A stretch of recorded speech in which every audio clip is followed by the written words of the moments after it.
Hello बच्चों, आज हम डिस्कस करेंगे DPP 1 of living world chapter. तो आइए शुरू करते हैं। और क्वेश्चन नंबर फर्स्ट है, विच of the following is a defining characteristic of living organism. ठीक है, हम कुछ कैरेक्टरिस्टिक्स होते हैं जिसे हम लिविंग ऑर्गेनिज्म की डिफाइनाइड प्रॉपर्टी में लेते हैं, डिफरेंट कैरेक्टरिस्टिक में लेते हैं। अगर आप जनरल कैरेक्टरिस्टिक बात करोगे तो ठीक है, ग्रोथ है, रिप्रोडक्शन है, मेटाबॉलिज्म, शो मूवमेंट, लेकिन सब है। लेकिन हम कुछ कैरेक्टरिस्टिक्स होते हैं जिसे हम डिफाइनाइड प्रॉपर्टी लेते हैं। अब ग्रोथ, ठीक है, आपको लिविंग ऑर्गेनिज्म डेफिनेटली ग्रोथ देखने मिलती है। ग्रोथ क्या होता है? Increase in mass and increase in number. And increase in number का मतलब होता है जो इंडिविजुअल हमको देखने मिल रहा है, इंडिविजुअल में इंक्रीज हो रहा है, इसका मतलब सेल डिवीजन हो रहा है, सेल इंक्रीज हो रहा है, मास इंक्रीज हो रहा है। ठीक है, तो लिविंग सिस्टम में जो ग्रोथ होती है ये कैसी होती है? लिविंग सिस्टम में जो ग्रोथ आपको देखने मिल रही है ये इनसाइड हो रही है, ऑकर फ्रॉम इनसाइड।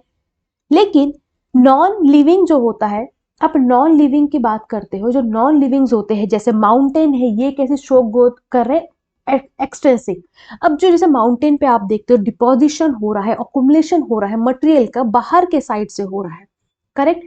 तो यहाँ क्या देखने मिल रही है? एक्सटेंसिव ग्रोथ देखने मिल रही है। इंट्रेंसिक ग्रोथ हम लिविंग फॉर्म की बात करते हैं, लिविंग फॉर्म में जो ग्रोथ होती है वो इनसाइड, अंदर से, that is a from occur from the inside, that is increase होता है प्रोटोप्लाज्म में, करेक्ट हो जाएगा। तो ये भी डेफिनेट प्रॉपर्टी हम नहीं लेते हैं, क्योंकि आप देख सकते हो ग्रोथ का मतलब क्या हो रहा है, मास तो माउंटेन में भी आपको इंक्रीज होते दिख रहा है। एबिलिटी ऑफ मूव, ये भी हम डेफिनेट प्रॉपर्टी नहीं लेते हैं। रिप्रोडक्शन भी हम डेफिनेट प्रॉपर्टी नहीं लेते हैं। रिप्रोडक्शन हम डेफिनेट प्रॉपर्टी क्यों नहीं लेते हैं? तो जो म्यूज होता है, जो म्यूज है, म्यूज का हाइब्रिड होता है हॉर्स और डोंकी का, इसमें आपको नहीं देखने मिलता, रिप्रोडक्शन नहीं होता है। कुछ केसेस तो है ना हमारे पास में जिसमें एक्सेप्शन है ना हमारे पास, ठीक है। जो वर्कर बीज है ये स्टेराइल होते हैं, ये भी रिप्रोड्यूस नहीं कर रहे हैं। और जो स्टेराइल कपल्स होते हैं ये भी रिप्रोड्यूस नहीं कर रहे हैं। तो ये हमारे पास कुछ हायर ऑर्गेनिज्म के एग्जांपल्स है। तो ये जो है ये शो नहीं कर रहे हैं sexual reproduction, not showing reproduction, ठीक है। ये इसलिए नहीं लेते, तो इसका मतलब इसमें से एक भी नहीं था। और जो होते हैं वो कौन से होते हैं? तो कौन सा हो जाता है हमारा जो कॉन्शियसनेस है, ये क्या होता है हमारा डेफिनाइट प्रॉपर्टी होती है, ठीक है। अगर आप देखोगे तो कॉन्शियसनेस की अगर बात करें तो ये हमारी डेफिनाइट प्रॉपर्टी होती है ना।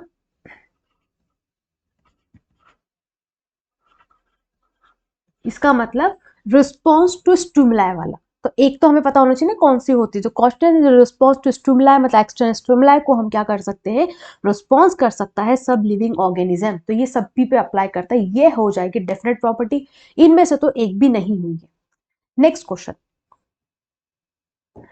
living organism is unexceptionally differentiate from non-living structure on the basis of। तो रिप्रोडक्शन में तो हमने देखा, रिप्रोडक्शन में हम इसको डेफिनेट प्रॉपर्टी नहीं ले रहे। रीजन भी हमने देखा कि कुछ हमें ऑर्गेनिज्म में रिप्रोडक्शन हमें देखने नहीं मिल रहा है। ग्रोथ हमने देखी ऑकर हो रही है, लिविंग फॉर्म में ऑकर हो रही है फ्रॉम इनसाइड, और हम बोल सकते इंक्रीज इन साइटोप्लाज्म। लेकिन आपको अगर increase in mass and increase in number, तो डिपोजिशन भी आपको देखने मिल रहा है। जैसे नॉन लिविंग माउंटेन पे एक्सटेंसिव ग्रोथ हो रही है, तो मूवमेंट नहीं। अगर आप देखोगे कॉन्शियसनेस जो है ये हमारा डेफिनेट प्रॉपर्टी में आता है। अभी मैंने प्रीवियसली बताया आपको, ये हमारा डेफिनेट प्रॉपर्टी में आता है किसके? लिविंग ऑर्गेनिज्म के, ठीक है। इसका मतलब क्या होता है? जो रिस्पॉन्स टू स्टिमुला है, इसका मतलब क्या हो रहा है? जो रिस्पॉन्स टू एक्सटर्नल स्टिमुला है, ये तो सभी ऑर्गेनिज्म कर पा रहे हैं ना, ठीक है। कोई भी चेंज होता है, चाहे केमिकल हो, फिजिकल हो या बायोलॉजिकल हो, ये कैरेक्टरिस्टिक जो भी होगा इसको क्या कर सकता है? ये स्टिमुलाई कुछ भी हो सकता है, चाहे फिजिकल हो सकता है, बायोलॉजिकल हो सकता है, केमिकल हो सकता है। इसको लिविंग ऑर्गेनिज्म क्या कर सकते हैं? इसको सेंस कर सकते हैं। रिस्पॉन्स टू स्टिमुलाई की हम बात कर रहे हैं, तो करेक्ट। तो इसमें prokaryote, eukaryote, plant, animal, lower organism, higher organism, ये सब आ जाएंगे। करेक्ट आंसर हो जाएगा इसका C1, क्योंकि ये एक हमारे डेफिनेट प्रॉपर्टी बता रहा है जो डिफरेंशिएट कर सकता है लिविंग में और नॉन लिविंग में। ये नॉन लिविंग तो नहीं देंगे ना, रिस्पॉन्स नहीं देंगे स्टिमुलाई को, ठीक है। नेक्स्ट, थर्ड क्वेश्चन पूछा है, विच of the following group consist of organism which multiply by fragmentation. तो देखो अर्थवर्म अमीबा दे रखा है, ठीक है। अमीबा क्या है? ये हमारा सिंगल सेल हो जाएगा। फ्रेगमेंटेशन की बात करें तो ये सिंगल सेल थी, तो फ्रेगमेंटेशन बोला है, सिंगल सेल कैसे का फ्रेगमेंटेशन होगा, ठीक है। फंजाई, ठीक है, ये फिलामेंटस होती है तो इसमें होगा, ये फिलामेंटस होता है इसमें फ्रेगमेंटेशन, ये हमें देखने मिल सकता है। अब अगर आप बात करोगे अर्थवर्म, अर्थवर्म भी नहीं हो जाएगा। ठीक है, अब देख लो फंजाई, बैक्टीरिया हमारा कैसा हो जाएगा, बैक्टीरिया, बैक्टीरिया भी हमारे क्या होते हैं यूनिसेलुलर में आएंगे ना, फ्रेगमेंटेशन इनमें भी नहीं होता है, यहाँ पे भी इसमें भी नहीं होगा, ये फंजाई, यहाँ पे ये ऑप्शन गलत हो जाएगी। अब यहाँ पे देखो फंजा है, फिलामेंटस अल्गी में हो सकता है, प्रोटोनेमा ऑफ मॉसेस में हो सकता है।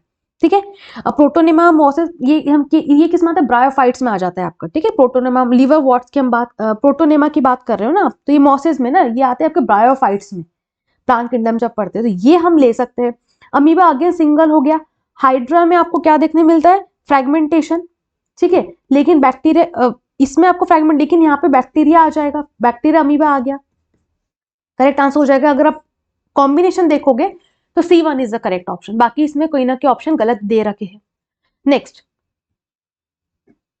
Tween character of growth is, growth का ट्वीन कैरेक्टर हमने क्या देखते हैं, अब ग्रोथ में क्या देख रहे थे, अभी डिस्कस किया था, इंक्रीज होता है मास, ये इंक्रीज इन मास और increase in the number of cell. ठीक है, increase in mass and increase in the number of the individual, हम सेल की बात कर रहे हैं। ठीक है, तो यहां पे यही तो ट्विन कैरेक्टर था। ठीक है, तो करेक्ट आंसर क्या हो जाएगा ग्रोथ का, A1। मेटाबॉलिज्म नहीं होता, इंट्रिंसिक ग्रोथ नहीं, increase in mass and increase in organ, specific क्या लेते हैं हम, increase in mass and increase in number of cell, increase in mass and increase in number of cell और individual. ठीक है, ये हमारे ट्वीन हो जाएंगे। तो क्वेश्चन नंबर आंसर हो जाएगा इसका unlimited growth and localise growth नहीं, जो करेक्ट आंसर हम लेते हैं वो हो जाएगा फोर्थ का फर्स्ट वन, एनसीईआरटी का लाइन है। Next question number 5, growth and reproduction are mutually exclusive unit event किस में होते हैं, ग्रोथ। अब रिप्रोडक्शन की बात करते, प्रोटिस्टा क्या है हमारे, यूकैरियोट्स है, प्रोटिस्टा क्या है हमारे, यूकैरियोट है, और ये कैसे होते हैं, यूनिसेलुलर होते हैं, प्रोकैरियोट होते हैं और यूनिसेलुलर होते हैं प्रोटिस्टा। ठीक है, अब अगर आप इवेंट की बात कर रहे हो तो जो हमारे, ठीक है, तो यहाँ पे आपको ग्रोथ और रिप्रोडक्शन एक म्यूचुअली एक्सक्लूसिव इवेंट बताना है, तो ये किस में होता है, जो मल्टी सेलुलर होंगे। ठीक है, अब यहाँ आपको पता है प्रोटिस्टा है, यूकैरियोट है, लेकिन ये यूनिसेलुलर होते हैं, ये कैसे होते हैं, ये यूनिसेलुलर होते हैं। मोनेरा हमारे यूनिसेलुलर हो जाएंगे। अब ऑल प्लांट में आप नहीं लोगे, अब ऑल प्लांट किंगडम पढ़ते हो तो अलग से स्टार्ट हो जाएगा, ये नहीं लोगे आप ऑल प्लांट किंगडम। तो हमारे जो हायर प्लांट, अगर ये ऑप्शन के हिसाब से जो हायर प्लांट्स होते हैं इनमें आपको एक्सक्लूसिव इवेंट देखने मिलेगा। ठीक है, क्योंकि हमारे ये जो ऑप्शन है बाकी के जो यूनिसेलुलर होते हैं, यूनिसेलुलर में क्या हो रहा है, जो ग्रोथ होती है और रिप्रोडक्शन होता है, ये आपको क्या देखने मिल रहा है, ये सेम ही है, ये सेम होता है यूनिसेलुलर में। ठीक है, अब प्लांट हो जाएंगे हमारे मल्टी। ठीक है, और इनमें क्या होता है, ग्रोथ और रिप्रोडक्शन अपने एक एक्सक्लूसिव इवेंट होते हैं, तो करेक्ट आंसर इसमें हो जाएगा D1। और क्यों हुआ, समझ में आया। Next question number 6, increase in body mass can be consider has growth but not non living, क्योंकि देखो इनसाइड हमने देखा था इंक्रीज इन जो ग्रोथ हो रही है inside, that is increase in protoplasm, जो लिविंग फॉर्म में हो रहा था। ठीक है, लिविंग फॉर्म में जो ग्रोथ होती है कैसी होती है, इनसाइड होती है, that is increase in the protoplasm. Increase in body mass can be considered as growth but not in non living, क्योंकि आपने देखा नॉन लिविंग में, जैसे आपने माउंटेन का एग्जांपल लेते हो, डिपोजिशन हो रहा है, अकोमुलेशन हो रहा है मटेरियल का फ्रॉम द आउटसाइड, क्योंकि नॉन लिविंग में एक्सटेंसिव ग्रोथ देखने मिलती है। ये नहीं होगा, ये नहीं होगा, ये नहीं होगा, बेसिक ये है, ये एक्सटेंसिव इंट्रिंसिक, 6 का आंसर बी होगा। Next question number 7, growth can not be defining property of living organism, क्यों, अभी हमने डिस्कस किया, some non living also grow, ये रीजन नहीं हो सकता। कैरेक्टरिस्टिक ऑफ लिविंग ओनली, ये नहीं होगा। तो condition need to be specify every time with growth, आपको हर चीज की कंडीशन को स्पेसिफाई करना पड़ रहा है ना, ये हमें क्या देखने मिल रहा है। ठीक है, तो क्या होता है, condition need to be specify, हम हमेशा क्या कर रहे हैं, स्पेसिफाई कर रहे हैं कि एवरी टाइम विद ग्रोथ। ठीक है, करेक्ट आंसर हो जाएगा हमारा C1, क्योंकि यहाँ पे एक्सटेंसिव ग्रोथ हो रही है, इंट्रिंसिक ग्रोथ हो रही है। हम दो एक्सटेंसिव देख रहे हैं कि जो मास, अगर इंक्रीज इन मास बोल रहे हैं तो नॉन जो लिविंग सिस्टम है उसमें भी डिपोजिशन हो रहा है, ठीक है। अब हम जो लिविंग फॉर्म है उसमें इनसाइड ग्रोथ हो रही है, इंक्रीज हो रहा है प्रोटोप्लाज्म में, ग्रोथ को डिफाइनिंग प्रॉपर्टी हम नहीं ले रहे हैं। तो यहाँ पे condition need to be specify every time with the growth. Dead organism not grow, ठीक है, ये भी दिया, लेकिन हम यहाँ पे जो रीजन देंगे that is C1। Question number 8, mark the incorrect match, protonema fragmentation, ठीक है, इनकरेक्ट बोला है। 8 का क्या होना चाहिए, प्रोटोनेमा में फ्रेगमेंटेशन बोला है। नेक्स्ट आप बोल रहे हो फंजाई में स्पोर्स, ठीक है, फंजाई फिलामेंटस होती है, ये स्पोर्स फॉर्म कर सकते हैं, ठीक है। हाइड्रा में हमें इनकरेक्टली मैच बताना है, ठीक है। ईस्ट में ट्रू बर्डिंग बोला है, हाइड्रा में ट्रू रीजनरेशन बोला है, बट इसमें तो हमें फ्रैगमेंटेशन देखने मिलता है, ठीक है। और ट्रू रीजनरेशन हमें किस में देखने मिलता है, प्लेनेरिया, ठीक है। प्रोटोनेमा में बर्डिंग फ्रैगमेंटेशन, ठीक है। फंजाई फिलामेंटस होती है, स्पोर फॉर्म कर सकते हैं। हाइड्रा में टू रीजनरेशन नहीं, ये आपको प्लेनेरिया में देखने मिलता है, इनमें फ्रैगमेंटेशन, ईस्ट बर्डिंग, ठीक है। इनकरेक्ट हो जाएगा हमारा C1। नेक्स्ट क्वेश्चन है 9, reproduction can not be all inclusive defining characteristic of all living organism. Reason क्या था, रीजन ये था लोअर ऑर्गेनिज्म रिप्रोड्यूस असेक्सुअली, ठीक है। अभी हमने देखा तो लोअर ऑर्गेनिज्म रिप्रोड्यूस असेक्सुअली, ठीक है। कैन नॉट भी हमें बोला है कि reproduction can not be all inclusive property defining characteristic of living organism has, ठीक है। लोअर ऑर्गेनिज्म रिप्रोड्यूस असेक्सुअली, ये बिल्कुल सही बात है। ये रीजन में हम देखते हैं ना कि ये असेक्सुअली रिप्रोड्यूस कर रहे हैं। For single cell organism cell division is also reproduction, ये बात सही है। जो यूनिसेलुलर ऑर्गेनिज्म है हमने देखे, जो सिंगल सेल्स होते हैं, ये ऑर्गेनिज्म में आपको दोनों भी क्या देखने मिल रहे हैं, रिप्रोडक्शन। क्या हो रहा है, cell division is also the reproduction, है ना। ग्रोथ और रिप्रोडक्शन हम देखते सेम है, तो ये स्टेटमेंट भी यहाँ पे करेक्ट हो गया, क्योंकि लोअर ऑर्गेनिज्म रिप्रोड्यूस करते हैं असेक्सुअली, ठीक है। अब आप देखो some many living organism do not reproduce, तो इसमें कुछ हमने नाम देखे थे, जो म्यूल है, उसके बाद में वर्कर बी है, वर्कर बी है जो स्टेराइल है, ठीक है। और इसके बाद में स्टेराइल कपल है, ये हमने कुछ ऑप्शन देखे हैं हमारे पास, तो करेक्ट आंसर है, ये भी बात सही है।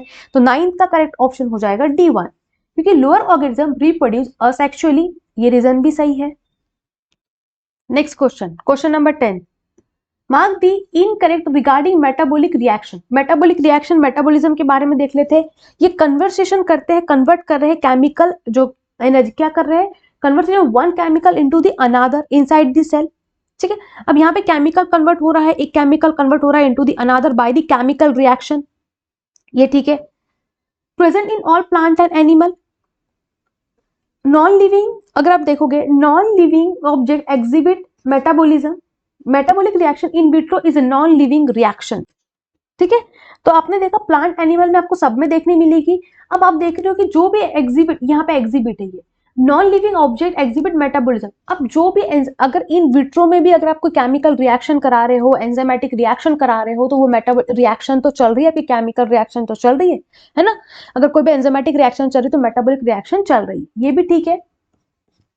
Metabolic reaction in vitro is a non living reaction. अब अगर हम देखो जो भी आपके आइसोलेटेड मेटाबॉलिक रिएक्शंस होती है, जो भी हमारी मेटाबॉलिक रिएक्शंस है ना, ये इन विट्रो में की बात कर रहे हैं। इन विट्रो मतलब नॉन, ये नॉट लिव, ये क्या है, in vitro are non living things, but ये श्योरली क्या होंगे, लिविंग रिएक्शंस है। तो ये हम देखते हैं, ये जो लाइन दी है ये गलत हो जाता है। हम मेटाबॉलिक को क्या करते हैं, हम डेफिनेट प्रॉपर्टी नहीं ले रहे हैं, ठीक है। ये occur in vivo, occur in vitro, यही तो देखते हैं, दोनों में भी आपको देखने मिल रही है। चलो नेक्स्ट बात करते हैं। तो इसका मतलब क्या हो रहा है, मेटाबॉलिक रिएक्शन जो आप टेस्ट ट्यूब में कर रहे हो, जो आइसोलेटेड मेटाबॉलिक रिएक्शन कर रहे हो, ये हमारी इन विट्रो हो गई है। जो भी एंजाइमेटिक रिएक्शन चल रही है, या आइसोलेट कर लो कोई, है ना, ये आपकी, लेकिन मेटाबॉलिक रिएक्शन तो आपको देखने मिल रही है, एंजाइम्स उसमें इन्वॉल्व है, यहाँ इनकरेक्ट हो जाएगा D1। Question number 11, human being are living, human being living है। अब कॉन्शियसनेस हमने एक टर्म पढ़ा था, कॉन्शियसनेस होता है ना response to stimuli, aware of himself, NCERT का लाइन है, एनसीईआरटी में दिया है, aware of himself, aware of surrounding, yes action response कर सकते हैं, रिस्पॉन्स टू स्टिमुला है। इसके बाद आप देखोगे हैंडल केमिकल एंटरिंग, ठीक है, ये सब दे रखा है, ये definitely human being are living है, ये उसके देख सकते हो, ये भी तो है ना, सराउंडिंग, अवेयर है हिमसेल्फ। करेक्ट आंसर क्या हो जाएगा इसमें 11 का D1। Next, mark the incorrect statement. 12th में पूछा है इनकरेक्ट स्टेटमेंट, तो photo period can affect the reproduction in seasonal breeder, seasonal breeder है जो सीजन के अकॉर्डिंग ब्रीड कर रहे हैं, फोटो पीरियड इनको अफेक्ट करता है, ये बात सही है। Prokaryote can also sense their environment, अब देखो प्रोकैरियोट है तो लिविंग, कॉन्शियसनेस, जो कॉन्शियसनेस हम ले रहे थे उसको हमने डिफाइनिंग प्रॉपर्टी इसलिए ली क्योंकि वो आपको सब लिविंग ऑर्गेनिज्म में आपको देखने मिल रहा है कि रिस्पॉन्स टू स्टिमुला, तो प्रोकैरियोट्स भी तो आ जाएंगे ना उसमें, ये भी ठीक है। यूकैरियोट भी तो करेंगे sense, eukaryote can sense and response their environment, ये भी ठीक है। Not all living phenomena is due to underlying interaction, नहीं ये नॉट गलत हो गया, all living phenomena is due to underlying interaction. ये क्या हो रहा है सब यहाँ पे, क्या आप जितने भी फिनोमिना हो रहे हैं यहाँ पे क्या हो रहा है, इंटरैक्शंस हो रहा है, ठीक है। लिविंग ऑर्गेनिज्म, जो लिविंग इंटरैक्शन होता है लिविंग ऑर्गेनिज्म में, ठीक है, लाइफ इवॉल्व कैसे हो रही है, due to the interaction of the different level. Correct, तो ये इनकरेक्ट हो गया। Next, molecular constitute of organelle of cells, देखो सेल बोल दिया यहाँ पे, molecular constitute of organelle of cell have features similar to, अब कोई मॉलिक्यूलर कॉन्स्टिट्यूट है ऑर्गेनील ऑफ सेल का, molecular constitute of organelle of cell have a feature similar to, अब यहाँ पे बात करी है सेल की, ठीक है।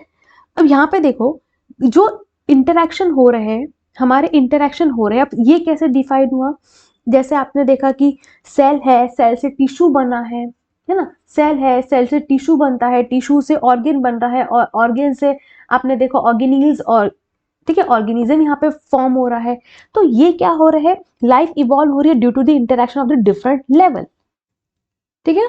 और यहाँ पे कैसे इंटरैक्शन होते हैं, यहाँ इंटरैक्शन होते हैं अमॉन्ग द मॉलिक्यूलर कंपोनेंट, ये कैसे हो रहे हैं, ये जो रिजल्ट आ रहा है हमारे पास में क्या हो रहा है, ये किसके बीच का इंटरैक्शन है, जो भी मॉलिक्यूलर कंपोनेंट के इंटरैक्शंस होते हैं, यहाँ पे देखो molecular constitute of organelle of cell बोला है, और ये फॉर्म कैसे हुए, जो इंटरैक्शंस हो रहे हैं ना, जो इंटरैक्शन होते हैं अमॉन्ग मॉलिक्यूलर कॉन्स्टिट्यूट्स, किसके बीच में हो रहे हैं, मॉलिक्यूलर कंपोनेंट के बीच में जो आपके इंटरैक्शंस हो रहे हैं, ये कंप्राइज कर रहे हैं आपके ऑर्गेनिल्स। तो सेल से टिश्यू बनता है, टिश्यू से आपने देखा ऑर्गेनिज्म, तो ये सिमिलर नहीं होगा, ऑर्गेन हम सेल टिश्यू सिमिलर नहीं बोलेंगे, इसमें से एक भी चीज इसमें सिमिलर नहीं होगी, ठीक है, ठीक है। तो हमने देखा सेल से टिश्यू बन रहा है, अब टिश्यू एक ऐसे फीचर्स को डेवलप कर लेता है न्यू, जो आपके सेल में प्रेजेंट नहीं होगा, है ना। आप अंडरलाइंग इंटरैक्शन जब पढ़ते हो फीचर्स ऑफ लिविंग में, तो किसमें देखने मिलता है, टिश्यू जो डेवलप हो रहा है सेल से, वो ऐसे फीचर्स डेवलप होता है जिसमें आपको सेल्स में देखने नहीं मिलेगा, ठीक है। करेक्ट आंसर इसका नन हो जाएगा। Question number 14, living organism have a feature like, living organism के पास में अगर आप देखोगे लिविंग क्या है, सेल्फ इवॉल्विंग होते हैं, ठीक है, ये कैसे होते हैं, सेल्फ इवॉल्विंग होते हैं, इसके बाद में सेल्फ रेगुलेटिंग है, सेल्फ रेप्लिकेटिंग है, और इंटरैक्टिव सिस्टम होता है जो रिस्पॉन्स करते हैं किसको, स्टिमुलाई को। तो यहाँ पे आप क्या देखोगे, करेक्ट आंसर हो जाएगा 14 का D1, ठीक है। Next 15, total number of non species present, total number of non species कितनी प्रेजेंट है, एनसीईआरटी में एक क्लियर गिवन है 1.7 टू 1.8 मिलियन, ठीक है। बायोडाइवर्सिटी में दिया हुआ जो टॉपिक है, करेक्ट आंसर हो जाएगा first one. Question number 16, taxonomy study are useful of, ठीक है। टेक्सोनॉमी मतलब क्या होता है, जो आप ग्रुपिंग करते हो, टेक्सोनॉमी मतलब क्या होता है, जो आप ग्रुपिंग कर रहे हो, आप न्यू ऑर्गेनिज्म जो है आपका उसको क्या कर रहे हो, ग्रुप कर रहे हो, उसको आइडेंटिफाई कर रहे हो। इसकी स्टेप्स होती है, पहले आप उसको कैरेक्टराइज करते हो, फिर आइडेंटिफिकेशन करते हो, फिर क्लासिफाई करोगे उसको, प्रॉपर एक एग्जाम में फिट करोगे उसको, नॉमेनक्लेचर, उसको फिर आप एक स्पेसिफिक नेम प्रोवाइड करते हो, ठीक है। तो आपने जो प्रोसेस होती है grouping of new organism into the suitable taxon, into the suitable taxon, तो आप यहाँ पे स्टडी कर रहे हो, इसका मतलब यूजफुल होगा एग्रीकल्चर एंड फॉरेस्ट में, इंडस्ट्री में, knowing our bio resources, all of the above. तो करेक्ट आंसर इसका क्या हो जाएगा?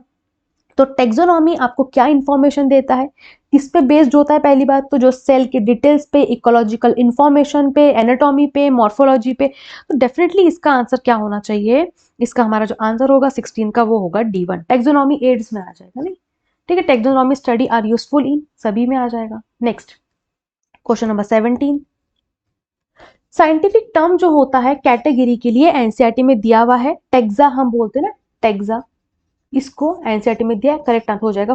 हर्बेरियम जो होता है ना, ये प्लांट को आप एक, जैसे प्लांट को कलेक्ट करते हो, ड्राई करते हो, ठीक है, प्रेस्ड करके प्रिजर्व करते हो, ये ना आपके हर्बेरियम प्लांट के लिए। और एक हर्बेरियम में शीट बनती है जिसमें सब डिटेल दी हुई होती है, ठीक है। यहाँ पे करेक्ट आंसर इसका फर्स्ट वन हो जाएगा। नेक्स्ट, टेक्सोनॉमी कंप्राइजेस, अभी बताया था मैंने, टेक्सोनॉमी में कुछ स्पेसिफिक स्टेप्स होती है।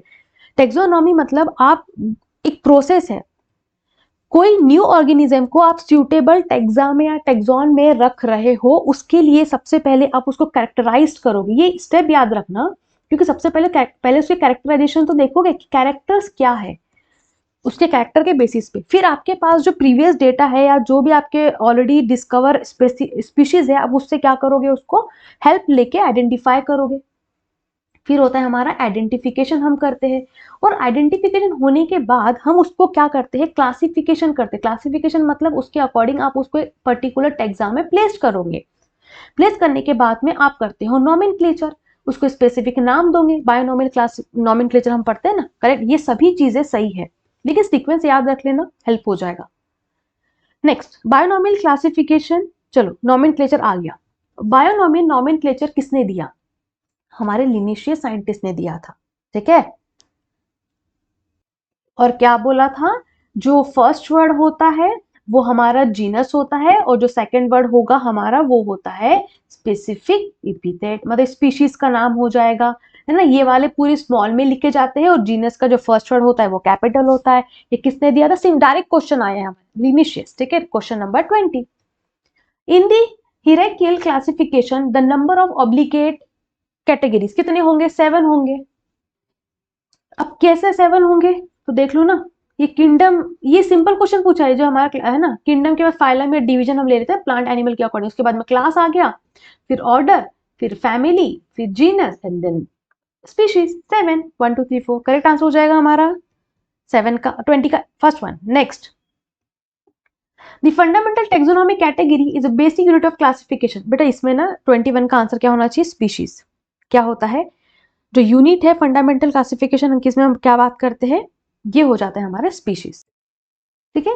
तो कैटेगरी क्या है? सिंपल ग्रुप ऑफ ऑर्गेनिजम्स है जिनके पास में सिमिलर फीचर्स होते हैं, जिनके पास में सिमिलर फीचर्स होते हैं, ठीक है।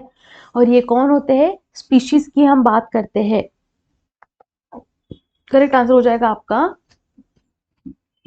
B1। स्पीशीज जो होते हैं वो फ्रीली इंटरब्रीड कर सकते हैं। नेक्स्ट 22, ठीक है। अब यहाँ पे क्वेश्चन पूछा, the word ending with the shia, ऐसा ये दे दिया, इंडिकेट। अब देखो अब यहाँ पे आप नाम देखो, एनसीईआरटी में ना आपका एक बॉक्स दिया, organism with their taxonomy category. तो जब आप फैमिली देखते हो, फैमिली में जो प्लांट की फैमिलीज के जैसे नाम दिया है ना, प्लांट की फैमिली हम देख लो, नाम देख लो थोड़ा सा, प्लांट की जो फैमिलीज के नाम किस तरीके से दिए। अगर मैंगो का ले लो तो नाम दिया है आपका एना, बेटा इस एक मिनट, क्या हो गया, हाँ आ गया हमारा पेन, ठीक है। एना कैडेशिया दिया है, यह है इस तरीके से लिखा है, ठीक है। एक और हमारे इसमें दे दिया है वीट के लिए, ये देख सकते हो आप, ये देखो, है ना। प्लांट के जो नेम दिए हैं प्लांट फैमिली के, उनमें ये आपको देखने मिल रहा है। तो वर्ड जो एंडिंग है क्या रिप्रेजेंट करता है?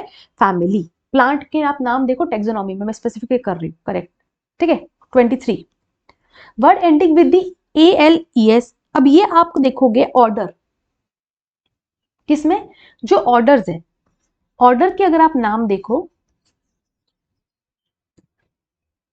ठीक है, ऑर्डर के अगर आप नाम देखोगे, पीओ, पॉल्स, ये किसका? वीट के बारे में हमने दे दिया है। उसके बाद में मैंगो का आप देख लो, आपके इसमें दिया है बेटा, वो उसमें डेलएस ELS लिखा है, ठीक है। ये देखो, ये आपको मैंगो के बारे में दिया है, ठीक है, तो करेक्ट आंसर इसमें क्या हो जाएगा आपका ऑर्डर। अब इसका करेक्ट सीक्वेंस क्या हो गया हमारा ऑर्डर। ठीक है, ये ऑर्डर के दिया है। ये आखिरी में जो है ना वर्ड ये बताने, देखो AELS यहाँ पे भी है AELS। Next 24 the correct sequence of taxonomy category. अब टेक्सोनॉमिक डिवीजन क्लास आएगा के पहले, यहाँ पे फैमिली, ये गलत हो गया। डिवीजन क्लास ऑर्डर ये ठीक है, फैमिली जीनस ये ठीक है। डिवीजन के बाद में आ जाएगा क्लास, ये गलत दे दिया। डिवीजन ऑर्डर ठीक है, क्लास ये गलत हो गया। करेक्ट से B1 हो रहा है इसमें। ठीक है, नेक्स्ट 25 सिस्टमैटिक क्या होता है। अब सिस्टमैटिक कैटेगरीज में क्या होता है कि आपने टेक्सोनॉमी को पढ़ा, ठीक है, आप टेक्सोनॉमी को स्टडी कर रहे हो, आप साथ में उसकी क्या कर रहे हो, इवोल्यूशनरी स्टडी भी कर रहे हो।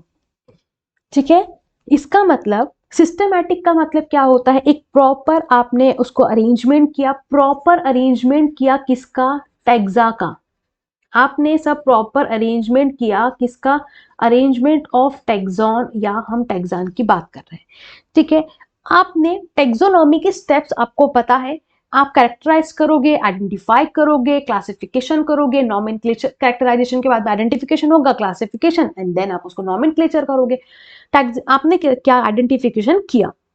अभी प्रॉपर अरेंजमेंट है टैक्सॉन का, सिस्टमैटिक अरेंजमेंट। इसका मतलब आप सिस्टमैटिक में क्या करते हो, टैक्सोनॉमी तो आपने किया, ठीक है, प्लस आप इसमें जो रिलेशनशिप होता है डिफरेंट ऑर्गेनिक, क्या हो रहा है हम यहाँ पे क्या देखेंगे, हम यहाँ पे क्या फाइंड आउट करते हैं, हम यहाँ रिलेशनशिप फाइंड आउट करते हैं बिटवीन दी डिफरेंट, यहाँ पे आप क्या फाइंड आउट कर रहे हैं, relationship find out between the different taxon.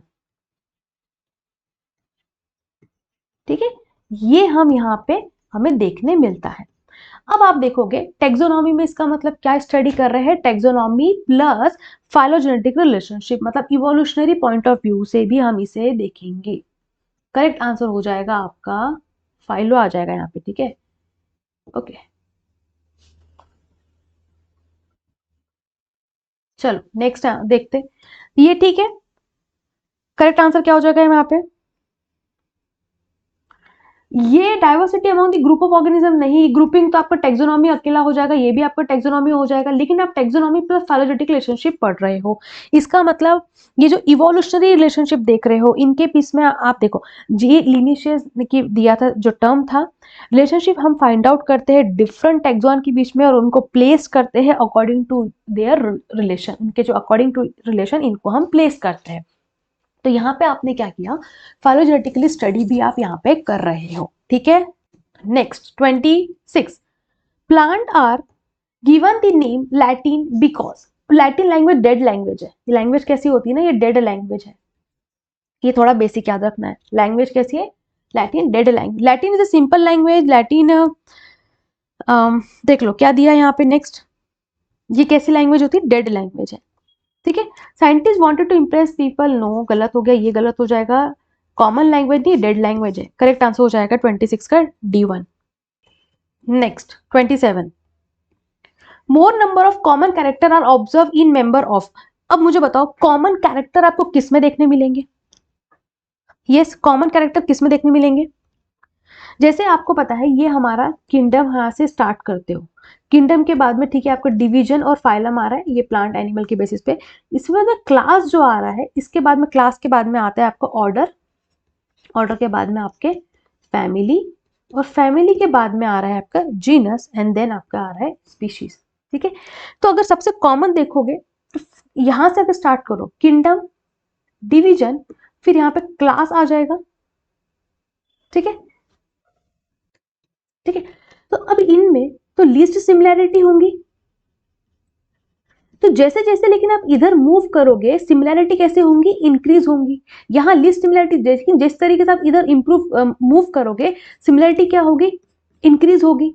ठीक है, तो स्पीशीज लेवल पे आपको देखने मिलेगा कि मोर कॉमन कैरेक्टर आप ऑब्जर्व करो, डेफिनेटली स्पीशीज लेवल पे देखने मिलेगी ना। आप इतनी मेहनत क्यों कर रहे हो, किंगडम से स्पीशीज लेवल तक जा क्यों रहे हो, पूरे कैरेक्टर के स्पीशीज जा रहे हो ना, और जो स्पीशीज होते हैं फ्रीली इंटरब्रीड कर सकते हो, मोर कॉमन कैरेक्टर हो गए जाएंगे इसमें। नेक्स्ट 28 अब यहाँ पूछा विच of the following taxonomic category contain organism least similar one another, एक में एक से कम। तो अब इसको देख लेते हैं, देखो एक अगर आप ड्रॉ करते हो ना, सपोज ये आपने एक बॉक्स ड्रॉ करते हो, ये हो गया आपका किंगडम, ये हो गया आपका फाइलम या डिवीजन ले लो इसको, ये हो जाता है आपका, इसके बाद में क्लास, फिर आ जाता है आपका ऑर्डर, फिर क्या आता है आपका फैमिली, उसको और बढ़ा दो फिर इस तरीके से, ठीक है। चलो यहाँ आपका आ गया, ठीक है, ये आ गया आपका, और फैमिली के बाद आ गया है आपका जीनस स्पीशीज। अब मुझे बताओ कि अगर आप इस डायरेक्शन में आ रहे हो, तो इतनी मेहनत कर रहे हैं हमारे साइंटिस्टों ने, इतनी मेहनत करी, तो यहाँ सिमिलरिटी क्या होगी, इंक्रीज होगी ना सिमिलरिटी, जो कॉमन कैरेक्टरिस्टिक है यहाँ पे, और स्पेसिफिसिटी इंक्रीज होते जा रही है, आपकी सिमिलरिटी इंक्रीज होते जा, अब स्पीशीज जीनस स्पीशीज में देखोगे तो ज्यादा सिमिलरिटी आपको देखने मिलेंगी, लेकिन इस डायरेक्शन में जाओगे सिमिलरिटी डिक्रीज हो जाएंगी, है ना, ये कॉमन जनरल कैरेक्टर देखने मिलेंगे। तो देखो कुछ सबसे लीस्ट मुझे बताओ, यहाँ पे स्पीशीज और इनमें थोड़ा सिमिलरिटी होगी, इसके बाद में फैमिली आ गया, है ना, इसके बाद में फैमिली आ रहा है, फैमिली के बाद में कौन आ रहा है आपका ऑर्डर, और फिर ऑर्डर के बाद आ रहा है क्लास। तो आप देख लो किस में सबसे कम होंगी, सी में, यहाँ पे डिक्रीज होगी ना, अब सिमिलरिटी, सिमिलरिटी डिक्रीज, जैसे आप इस डायरेक्शन में जा रहे हो तो इधर आओगे तो इंक्रीज हो जाएंगे सिमिलरिटी और स्पेसिफिसिटी। समझ में आया ना थोड़ा कंसेप्ट, बेसिक कंसेप्ट है। Next 29, taxon and category differ in, किसमें डिफर करते हैं, taxon is a recognise and assign while category is abstract. 29 में अगर आप देखोगे ये ठीक है, taxon is a group of real organism while category is a rank और लेवल ऑफ द हियरार्की। देखो कैटेगरी में, अब ये जो आप कैटेगरी देख रहे हो इसमें एक थोड़ा सा बेसिक चीज देखो, कैटेगरी में क्या हो रहा है, जिसमें ग्रुप ऑफ ऑर्गेनिज्म है जिनके पास में कॉमन फीचर्स है, क्या है, जिनके पास में कॉमन फीचर्स है। अब जो टैक्सॉन्स होते हैं, टैक्सॉन है, हम इनमें किस में रख रहे हैं, ऐसी कैटेगरी है ये जिनके पास में क्या है, सम फीचर्स है, प्रॉपर नेम है ना, रैंक है या पोजीशन है इनकी क्लासिफिकेशन में, ठीक है। तो टैक्सॉन हम क्या देख रहे हैं, ग्रुप ऑफ रियल ऑर्गेनिज्म है, ठीक है। तो कैटेगरी आपका कैसा हो जाता है, देखो रैंक या लेवल ऑफ हियरार्की, अब इसका मतलब क्या होता है, ये हायरार्की मतलब क्या होता है, आप इसको फाइलम बोल सकते हो, क्लास है हो सकता है, किंगडम हो सकता है, ये हम लेते हैं। टैक्सॉन में आप क्या ले रहे हो, इसमें कुछ इसके साथ में कैरेक्टर एसोसिएट है, कैरेक्टर सम फीचर्स एसोसिएट होते हैं टैक्सॉन के साथ में, ये स्टेटमेंट दोनों भी बिल्कुल सही है, करेक्ट हो जाएगा हमारा C1 इसमें, ठीक है। Question number 30, which of the following is a not category, phylum हो जाएगा, इसके बाद में अगर आप देखोगे जीनस, 30 का आंसर क्या होना चाहिए, ठीक है। अभी आपने देखा था क्लास हो सकता है, फाइलम हो सकता है, जीनस हो सकता है, मतलब एक कॉमन ग्रुप की हम बात कर रहे हैं ना, कॉमन फीचर्स उनको एक ग्रुप में डाल दिया, ये आपके कैटेगरी हो जाते हैं। लेकिन ये एक प्रॉपर नेम दिया है, ये नेम है फैमिली का, ये आप देखोगे वीट को स्पेसिफिकली नेम दिया है, तो करेक्ट आंसर हो जाएगा ये। अब आपको एक चीज पता है कि जो जितने भी आपके कैटेगरी में जितने भी टैक्सॉन्स होते हैं, they are all taxons are categories, but all categories are not taxon, ठीक है। तो टैक्सॉन में आप कैसे लेते हो, dog, rice, mammal, animal, plant, हम इस तरीके से बात करते हैं, और हम कैटेगरी में हम क्या बात कर रहे हैं, फाइलम, जीनस, सिंपल हम ग्रुप की बात करते हैं, है ना, हम इसमें सिंपल ग्रुप की बात कर रहे हो आप कैटेगरी में, इसमें करेक्ट आंसर हो जाएगा D1। Next, which one of the following is a character, अब यहाँ पे देखो category, which one of the following is a category, phylum ठीक है, ओके बेटा, ये सब तो यहाँ पे टैक्सॉन दे रखे, करेक्ट आंसर आपका 31 का 1 ही हो जाएगा, क्योंकि यही एक कैटेगरी आपको जनरल ग्रुप का नाम दे रखा है ना, बाकी सब तो आपके यहाँ पे ये दे दिए। Next 32, related family belong to same, अब रिलेटेड जो फैमिली होता है बिलोंग्स टू सेम, 32 का आंसर क्या होना चाहिए, ऑर्डर होगा ना, क्योंकि ऑर्डर के बाद ही तो क्या हो रहा है, किससे बिलोंग कर रहे हैं, क्लास, ऑर्डर, फैमिली, ये सीक्वेंस आता है ना, किंगडम, फिर हमारे डिवीजन, क्लास, ऑर्डर, फैमिली, ठीक है। तो यहाँ पे स्पीशीज डायरेक्ट नहीं हो जाएगा, वेराइटी नहीं, करेक्ट हो जाएगा ऑर्डर, फिर फैमिली के बाद में हमारा क्या आ जाएगा, फैमिली के बाद आ जाएगा हमारा जीनस, यही ऑर्डर चल रहा है, and then species, correct answer हो जाएगा C1। Next, select the mismatch, Panthera Mammalia, ठीक है, क्लास दे रखा है। म्यूस्का म्यूसिडिया फैमिली दे रखा है। ट्राइकियम पोलिस ऑर्डर दे रखा है। सोलेनम अगर आप बात करोगे ये मैंगो का हो गया, ये जो नाम दे रखा है अभी एक प्रीवियसली डिस्कस किया था जब हमें पूछा था कि इस प्लांट के बारे में, ये फैमिली होगी मैंगो की, इसकी सोलेंशिया फैमिली हो जाएंगी, इसकी क्या हो जाएंगी, सोलेंशिया हो जाएगा, तो ये गलत दे दिए, ये जो दे रखा है फैमिली मैंगो की दे रखी है, इनकरेक्ट हो गया ये। 34 ऑर्डर ऑफ कॉन्वोलेशिया ये होता है पॉलीमोनियल, ठीक है, अगर फैमिली देखोगे सोलेंशिया कॉन्वोलेशिया की तो इनके ऑर्डर दोनों के सेम ही है, पॉलीमोनियल। ये पोल्स किसके बारे में दे रखा है, ये ऑर्डर है किसका, वीट का, ये ऑर्डर है किसके बारे में बात करते हो, जब वीट कॉमन देखते हो ना ये, और ये किसके बारे में दे रखा है, सेपिनडेलिस, ये मैंगो के बारे में ऑर्डर दे रखा है, ये ऑर्डर किसका है, ये मैंगो का है, ठीक है। डिप्थेरा किसके बारे में दे रखा है, ये ऑर्डर किसका है, हाउस फ्लाई का है, ये भी ऑर्डर है, ये किसका है, हाउस फ्लाई का ऑर्डर है। Next 35 which of the following is the highest rank, highest rank की तरफ जाना है तो 35 का क्या हो जाएगा, हाईएस्ट रैंक पूछा है, ठीक है। हाईएस्ट रैंक में आप ऊपर की तरफ जा रहे हो, किंगडम से स्टार्ट कर रहे हो ना, ये इस तरीके से कॉलम डिवीजन, देन आपका आ जाएगा, फिर इसके बाद में क्या आ जाता है आपका क्लास, देन ऑर्डर, तो हाईएस्ट रैंक आपका आ जाता है किंगडम। नेक्स्ट करेक्ट 35 का आंसर हो जाएगा आपका B1। Next the name of the plant order ends with, plant order का नेम पूछा है, ऑर्डर बोला है ना, अभी तो ऑर्डर पे डिस्कस किया अभी हमने, अभी ये ऑर्डर था, वीट की अगर हम बात करते ये उसमें ऑर्डर देखा अभी हमने, ठीक है। अगर आप मैंगो की बात कर लो,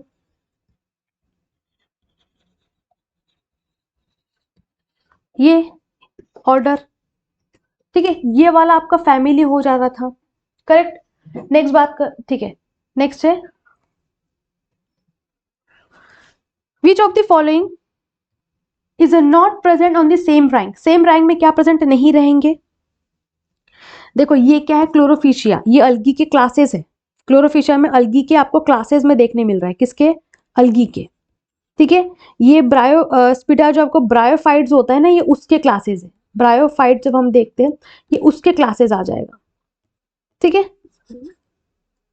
नेक्स्ट मोनोकोटलीडॉन, मोनोकोटलीडॉन में ये एंजियोस्पर्म में जब क्लासेस देखते हो ये, क्योंकि एंजियोस्पर्म के बाद में दोनों होते हैं, डाइकॉट एंड मोनोकॉट, तो ये सेम रैंक आ रहे हैं, मतलब सब क्लासेस आ रहे हैं, इसका मतलब हमें देखना है कि क्लास आ रहा है, ये जो है ये डिवीजन में आ रहा है, ठीक है, ये किस में आ रहा है, ये डिवीजन में आ रहा है, करेक्ट आंसर हो जाएगा हमारा D1।